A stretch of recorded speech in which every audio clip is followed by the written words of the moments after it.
Hello दोस्तों। Network marketing को बहुत लोगों ने बदनाम कर रखा है क्योंकि मेरे ख्याल से लोगों ने नेटवर्क मार्केटिंग को समझा ही नहीं। हेलो दोस्तों, नमस्ते। मेरा नाम है मोहम्मद परवेज़। नेटवर्क मार्केटिंग को सिर्फ एक ही टूल से देखा जाता है कि आप जुड़ो और फिर अपने नीचे 3 लोगों को जोड़ो और फिर 3 लोगों को जोड़ो। ये जो एक प्रतिक्रिया चल चुका, लोग उसको ही एक समझते हैं कि उसके अलावा नेटवर्क मार्केटिंग को आगे समझने की कोशिश ही नहीं कर सकते हैं कि नेटवर्क मार्केटिंग में कितनी बड़ी अपॉर्चुनिटी है।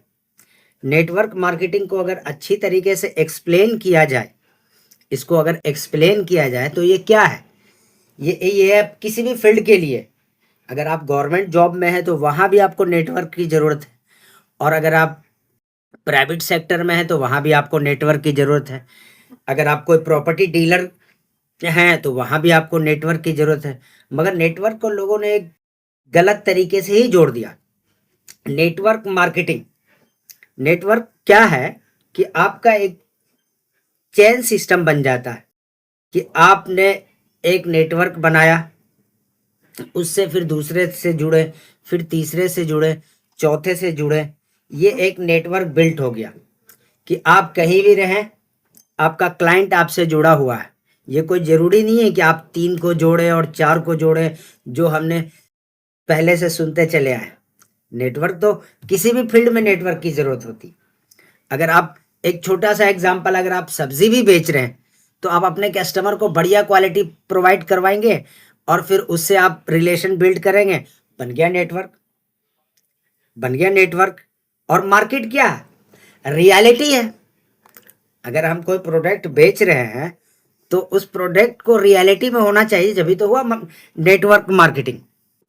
मगर हमने इसको समझा नहीं। मैं देखता हूँ बहुत सारे लोग इस पे मीम बनाते हैं, एक से एक मजाक उड़ाते हैं कि 3 जोड़ा 4 जोड़ा। तो मजाक उड़ाते हैं तो वो अपने खुद के लिए मजाक उड़ाते हैं, क्योंकि जो उनको गाइड किया गया है वो उनको गाइडलाइन सही मिला ही नहीं नेटवर्क मार्केटिंग के बारे में। नेटवर्क मार्केटिंग एक इतना पावरफुल टूल है, ये एक इतना बड़ा पावरफुल टूल है किसी भी फील्ड के लिए। मैं ये नहीं कह रहा हूँ कि आप किसी एलएमएल का, या मैं किसी का यहाँ पर आकर के किसी को प्रोटेक्ट नहीं कर रहा हूँ, ना किसी को मैं कॉपरेट कर रहा हूँ कि आप इनसे जुड़ो। किसी भी बिजनेस के लिए, अगर आपका ही कोई प्रॉपर बिजनेस है, अगर आप किसी प्रोफेशनल में हैं तो आपको भी नेटवर्क जोड़ना पड़ेगा कि अपने प्रोडक्ट को बाहर भेजना पड़ेगा।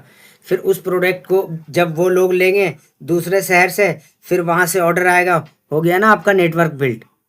और मार्केटिंग रियलिटी, कि आप जिस नेटवर्क को जोड़ रहे हैं वो रियलिटी है कि नहीं है, वो रियल में एग्जिस्ट करता है या नहीं करता। अगर मैं ये पेन ही बना रहा हूँ और ये पेन का मैं मार्केटिंग कर रहा हूँ, इसको जोड़ रहा हूँ, 10 लोगों को बता रहा हूँ, इसका नेटवर्क में फैला रहा हूँ, तो नेटवर्क मार्केटिंग जब होगा तो रियलिटी में है या नहीं है ये। और नेटवर्क मार्केटिंग हमें एक चीज़ और सिखाता है कि हम अपने आप पे काम करें, अपने आप को बेहतर बनाएं, अपने क्वालिटी को बिल्ड करें। जितना मेहनत कर सकते हैं सिर्फ अपने आप पे करें, अपने आप को बेस्ट वर्जन बनाएं। और उसके बाद फिर सेल, क्या सेल्स तो फिर बहुत छोटी चीज़ है। फिर ये 3 आदमी जोड़ना और 4 आदमी जोड़ना, ये आपको ऐसे ही समझ में आ जाएगा कि ये क्या चीज़ है और आपको क्या करना। नेटवर्क मार्केटिंग के ऊपर एक बहुत बढ़िया बुक है, मैं आपको रिकमेंड करूंगा।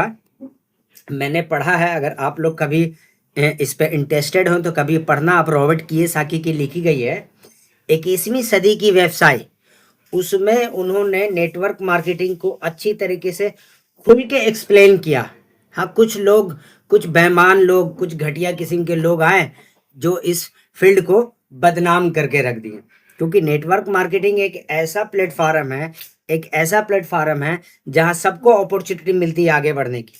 चाहे वो लेडीज हो चाहे वो जेंट्स हो, सबको अपॉर्चुनिटी मिलती है आगे बढ़ने की। बिजनेस का नॉलेज समझ में आता है कि बिजनेस कैसे करना है, वो भी समझ में आता है। और हर किसी को मौका मिलता है उस प्लेटफार्म पे अपने टैलेंट को एक्सप्लेन करने का, कि आपके अंदर क्या है, आप उसको दिखाएं, आप उसको साबित करें। ये बिजनेस जो है कि एक कला है, किसी भी तरह का सेल्स करना भी एक कला है। और इंडिया में, मैं कहता हूं इंडिया नहीं पूरे वर्ल्ड में, कि सेल्स से अच्छा बिजनेस कोई है ही नहीं। जितना पैसा सेल्स की दुनिया में है उतना पैसा किसी चीज़ में नहीं है। मगर आपको एक नंबर का सेल्समैन बनना पड़ेगा। कस्टमर को कैसे अट्रैक्ट करना है ये क्वालिटी आपके अंदर होनी चाहिए कि आप कस्टमर को कैसे कन्विंस कर दें अपने प्रोडक्ट देने के लिए। मगर सिर्फ प्रोडक्ट बेचना मकसद नहीं होना चाहिए। आप जो प्रोडक्ट दे रहे हैं उस प्रोडक्ट में क्वालिटी होनी चाहिए कि अगर हमने प्रोडक्ट का 100 रुपये लिया है तो वो प्रोडक्ट का वैल्यू कम से कम 110 रुपये का हो। ऐसा नहीं कि हमने आपको प्रोडक्ट दे दिया और हमारी जिम्मेदारी आपसे ख़त्म हो गई। कभी कभी कस्टमर भी आपकी नाराज़गी को फील कर लेता।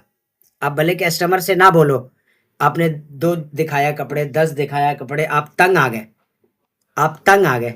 तो जब आप तंग आ गए और आप जब अंदर से चिढ़ने लगे तो कस्टमर भी इस चीज़ को फील कर लेता, क्योंकि ये फ्रीक्वेंसी यहाँ से मैच होता। ये शब्दों का मोहताज नहीं है। ये जो फ्रीक्वेंसी है ये शब्दों का मोहताज नहीं है। अगर आप किसी कस्टमर से अपने मन से चिढ़ रहे हैं तो वो कस्टमर उसको फील कर लेता। तो एक अच्छा सेल्समैन बनने के लिए एक अच्छा इंसान बनना जरूरी है। और जब आप एक अच्छे इंसान बन जाएंगे तो फिर सेल्स तो आप ऐसा सेल्स करेंगे जिसकी तो फिर कोई गिनती ही नहीं है। कोई रोक ही नहीं सकता आपको सक्सेस अचीव करने से। हर काम आपके मन से होगा, आपके दिल से होगा। मगर सबसे पहले क्या है कि कस्टमर के नीड को जानना। अगर कस्टमर गलत भी बोल रहा है, आपको पता है कि वो जो बोल रहा हो पॉसिबल नहीं है, फिर भी हम उसको डायरेक्ट नहीं बोलेंगे कि नहीं सर आप क्या बात कर रहे हैं, ऐसा तो हो ही नहीं सकता। उसको थोड़ा सा मोटिफाई कर सकते हैं कि नहीं सर आप जो कह रहे हैं वो बिल्कुल सही है, मगर ऐसे अगर करेंगे तो ऐसे कैसे पॉसिबल है। इस तरीके से कस्टमर को कन्विंस कर लेंगे। यहाँ पर लोक व्यवहार काम आता है तो कस्टमर का भी काम बन गया और हमारा भी काम बन गया। क्योंकि हर हाल में कस्टमर को खुश करना हमारी सबसे बेस्ट और सबसे बढ़िया क्वालिटी होनी चाहिए। कि अगर हमने बिजनेस को अगर आगे बढ़ाना या सेल्स की दुनिया में हमें आगे बढ़ना, हमें एक से एक सक्सेस अचीव करना है, तो हमें सबसे पहले है कि कस्टमर के मन को जीतना। अगर हमने कस्टमर के मन को जीत लिया और कस्टमर को बहुत बढ़िया प्रोडक्ट दे दिया और उस प्रोडक्ट को सालों साल लगा तो ये फिर कस्टमर हमारा रिपीट कस्टमर बन जाएगा। फिर हमें ये चिंता करने की ज़रूरत नहीं पड़ेगी कि हमारा धंधा मंदा है, हमारा धंधा चल ही नहीं रहा, मैं तो बड़ा परेशान हूँ, उसका धंधा उतना चल रहा, हमारे पास तो ग्राहक आ ही नहीं रहे। पहले तो बहुत ग्राहक आते थे तो हमने ग्राहक को खो दिया, हमने ग्राहक से बात अच्छे से नहीं किया। कभी कभी ऐसा भी होता है कि आपने प्रोडक्ट खराब दिया और कस्टमर से बात अच्छे से कर लिया तो भी कस्टमर रिपीट आता। यार वो दुकानदार बहुत बढ़िया, उसने बहुत अच्छे से हमें कन्विंस किया था। अगर मेरी बात आपको समझ में आई हो और थोड़ा भी अच्छा लगा हो तो हमारे चैनल को सब्सक्राइब करके जाना। आपने हमें इतना देर सुना इसके लिए धन्यवाद। Thank you.